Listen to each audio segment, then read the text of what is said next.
So let us come to the text of Love Stands Alone.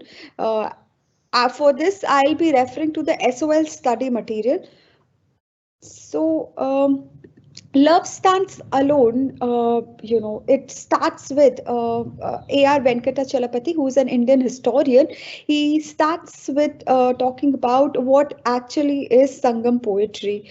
So, for that, he looks at the aspects of Sangam poetry and the grammar of Sangam poetry that has given us a discussion on, given us not a given us an insight on details on what includes Sangam poetry, what are its components, what are its features.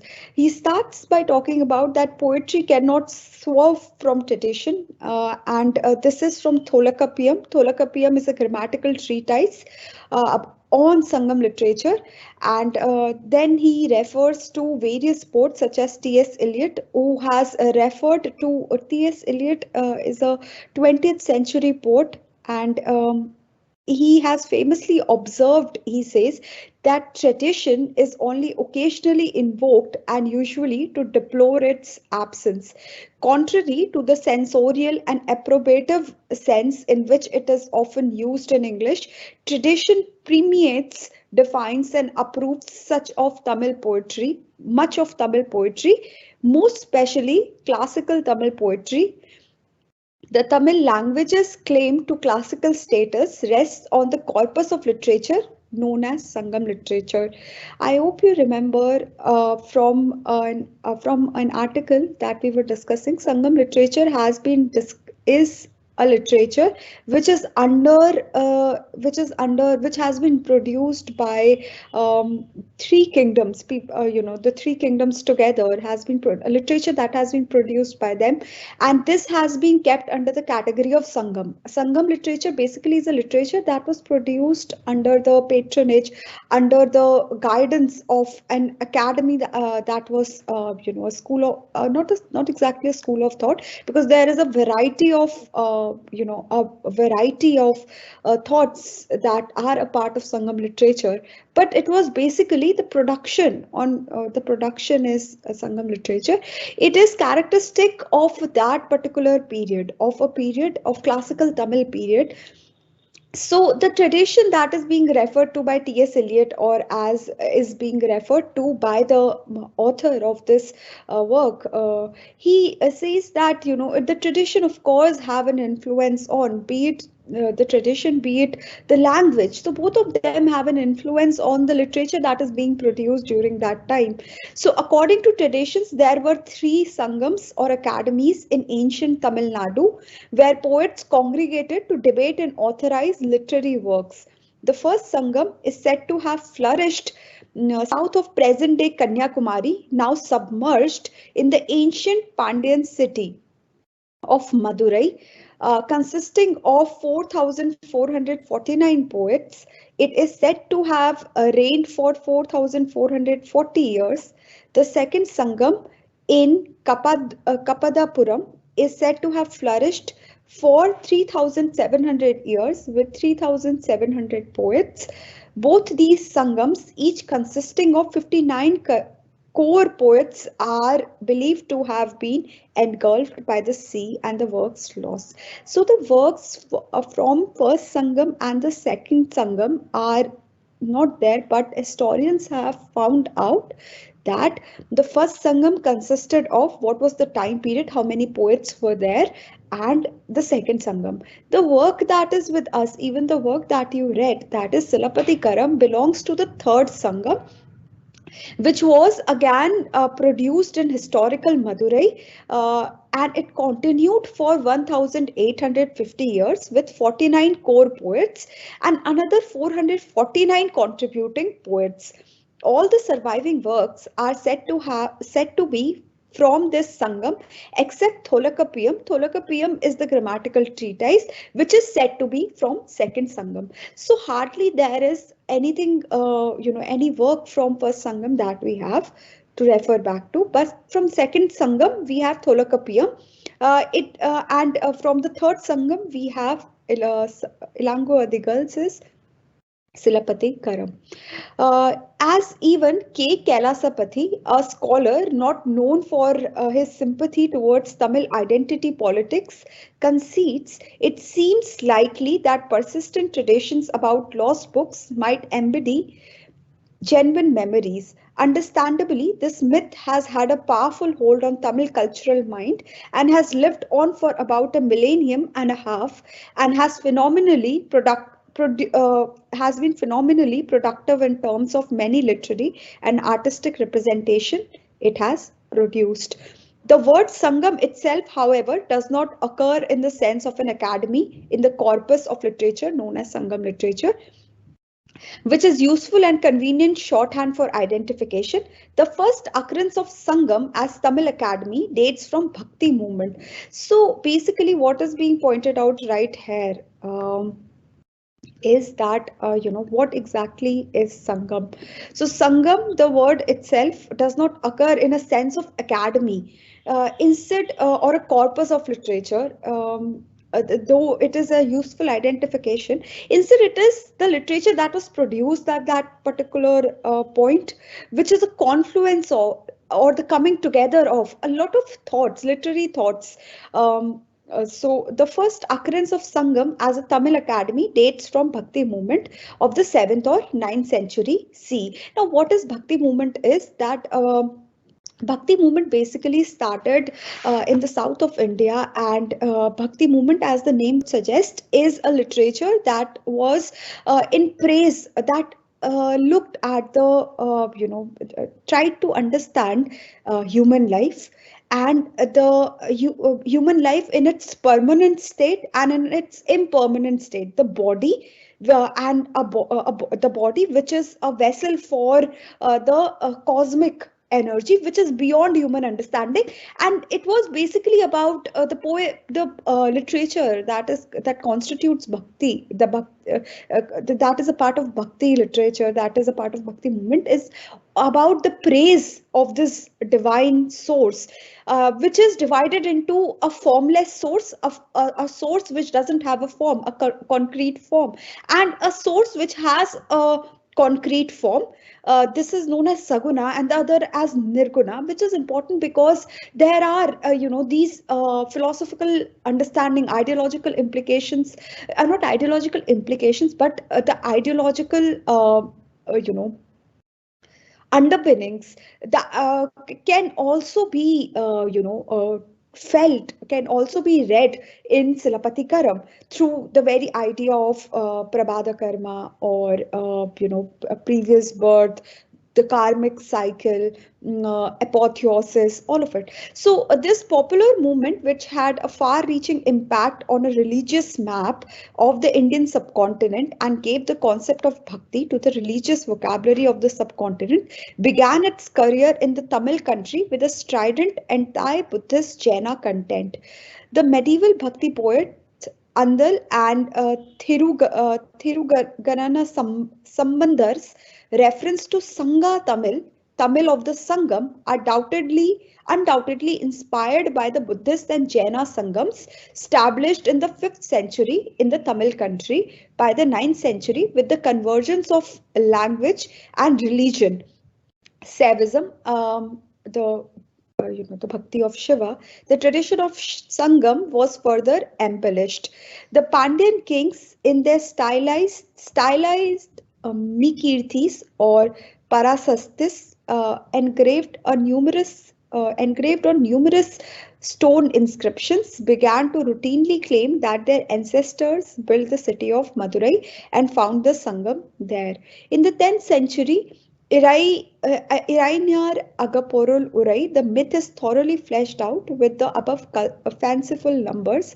Further, the Supreme Lord Shiva and his son Murugan were counted among the poets of the Sangam. An elaborate mythology where Shiva himself composed a poem, the celebrated Kurun Thokai, which was challenged by the presiding poet Naki Kiran, was constructed. This story, which is first alluded to in the medieval Bhakti poet Thirunavukusarar, poet gets elaborated in various Thiruvilayadal Puranam versions starting from 11th century. So, as was pointed out, Sangam literature is a confluence. It, of course, has been, it does reflect on the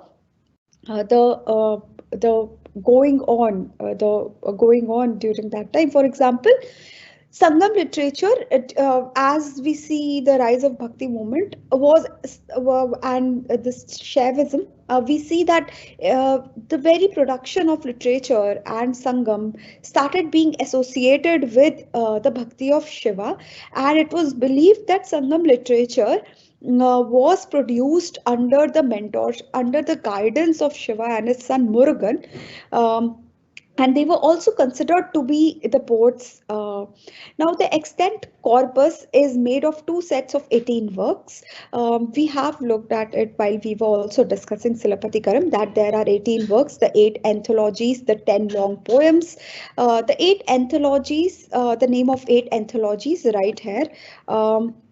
So this was, the corpus, about the corpus, that there are two sets of 18 works. And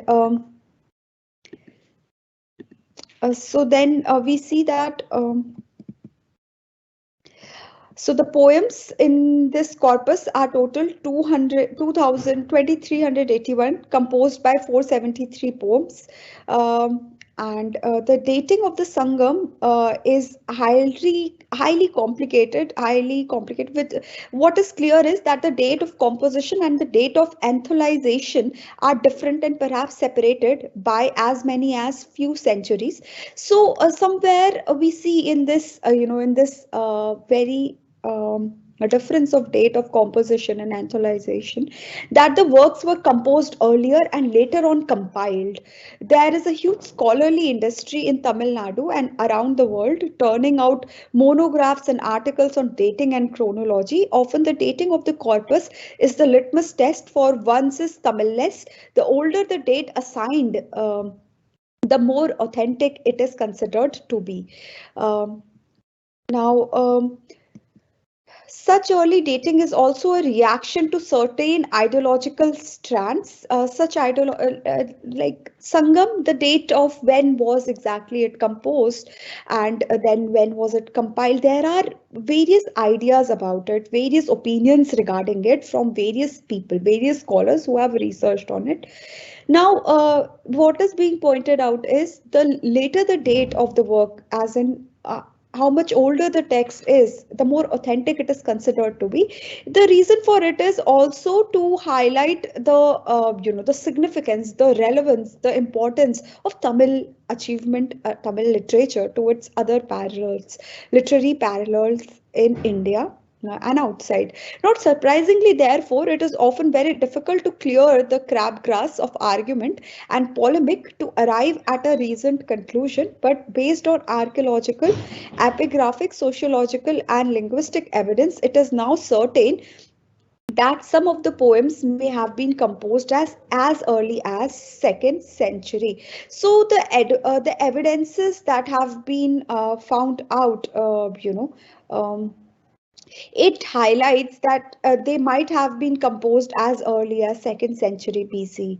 The early clinching evidence comes from the recent consolidation of the early epigraphic record by Irvatham Devan, who had dated the Tamil Brahmi inscriptions with their striking correlation to Sangam names. It is useful here to understand the structure of anthologies. So this is about the structure of anthologies, this section. Now, let us, before we, so this till we start with defining of traditions. We start with defining of traditions. Before we start with defining of traditions, we see that, before this, it talks about the structure of the work. The work, your background is giving you, is highlighting the structure of the work. It is highlighting what is Sangam poetry, what it consists of. For example, it consists of two set of 18 works. When was it composed? What are the opinions regarding it? All of it. Now, if I come to, the SOL study material,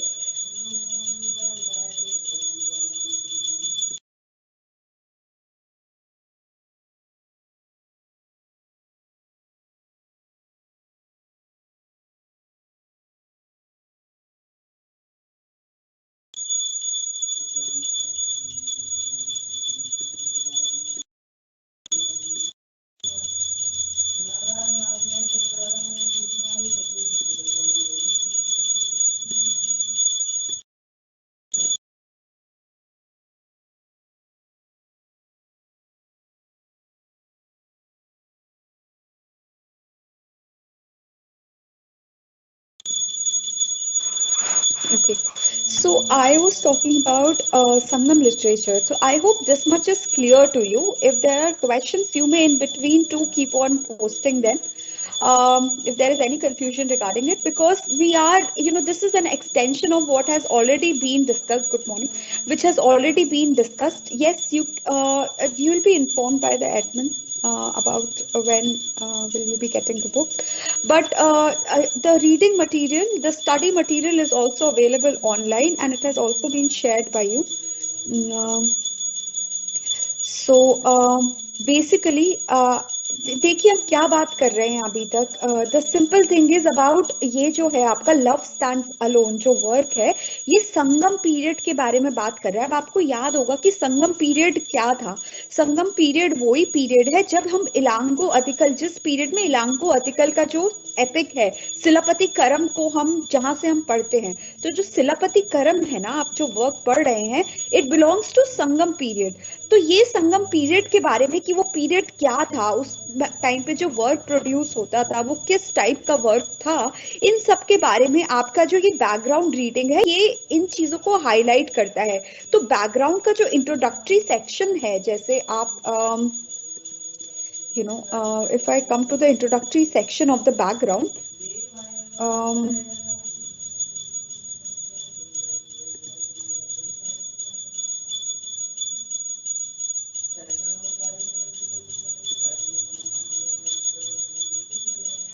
I'll quickly come to the introductory section. Just give me a second, guys.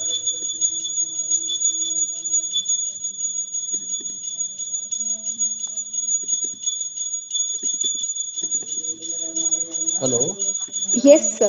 Yes, sir. Ma'am जब पूजा पाठ की आवाज ज्यादा आ गई बच्चे disturbance जी जी sir, जी sir. तो disturbance नहीं होंगे. मेरा कहना मतलब ये था. Sir, give me a second. Okay.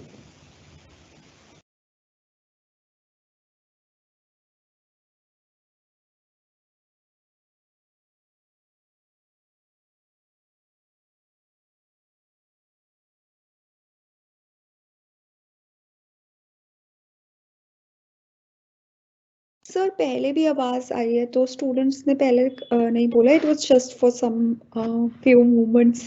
I hope it wasn't much of a disturbance though.